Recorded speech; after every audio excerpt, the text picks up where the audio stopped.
HS2 was a grand projet dreamed up by the Labour government in 2009. The then Prime Minister Gordon Brown put it forward for debate, citing Europe, America and Asia, saying high-speed rail was the future. There was talk of costs upwards of £30 billion. 3 years later, it was greenlit by the coalition government at an initial estimated cost of £33 billion. 11 years on, the Department of Transport's latest estimate is £71 billion for a scaled-back scheme. To date, government figures put the spend so far at almost £25 billion. Now, the IPA, the Infrastructure Projects Authority, which advises the government on infrastructure and major construction projects, has raised a red flag on HS2, saying it is not achievable. Here's Sima. The route for HS2 was first put forward by a Labour government in 2010. 2 years later, under the Tory Lib Dem coalition government, it was announced that a new high-speed railway line to improve connectivity in England would be built in 2 phases.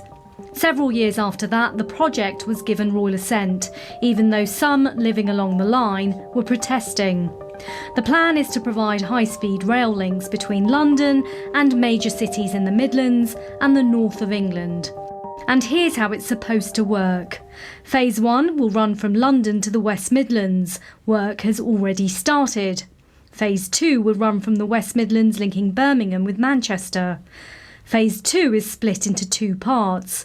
Phase 2A will run from Birmingham to Crewe, whilst Phase 2B will extend the route from Crewe to Manchester and from the West Midlands to East Midlands Parkway.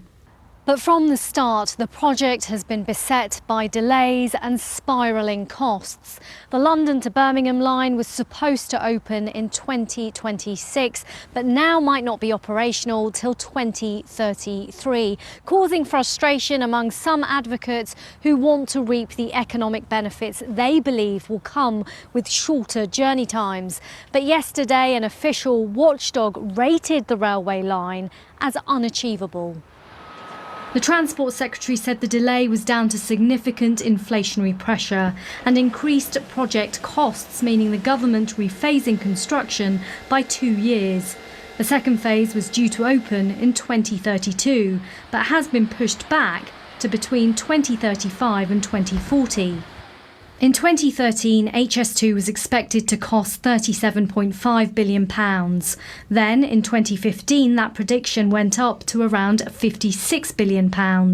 4 years later, the cost was expected to be between £72 billion and £98 billion. But after the link between the East Midlands and Leeds was scrapped, the cost now is expected to be around the £71 billion mark. That's more than twice as much as originally anticipated. I think it could cost a lot more than that. We've seen a report that suggests it could be as much as 110 billion. And from our experience, the project management hasn't been good. We pointed out issues in 2016 about the ground conditions here. And we're now 7 years later, and the Environment Agency are still not happy that the HS2 know what they're doing about the aquifers in this area. The Infrastructure and Projects Authority, which reports to the government, has now given the project's first 2 phases a red warning. According to its colour code, that means successful delivery of the project appears to be unachievable. The rating also means there are major issues with project definition, schedule, budget, quality and/or benefits delivery, which at this stage do not appear to be manageable or resolvable. The government remains committed to delivering HS2. Ministers believe economic benefits are great, as well as environmental benefits by reducing the number of cars and lorries on the roads. If HS2 isn't built, then the economic impact in the long term for the country will be considerable. Goods will not flow as smoothly as they do, because it's important to remember HS2 is not just about passengers, it's about freeing capacity on the network for freight trains.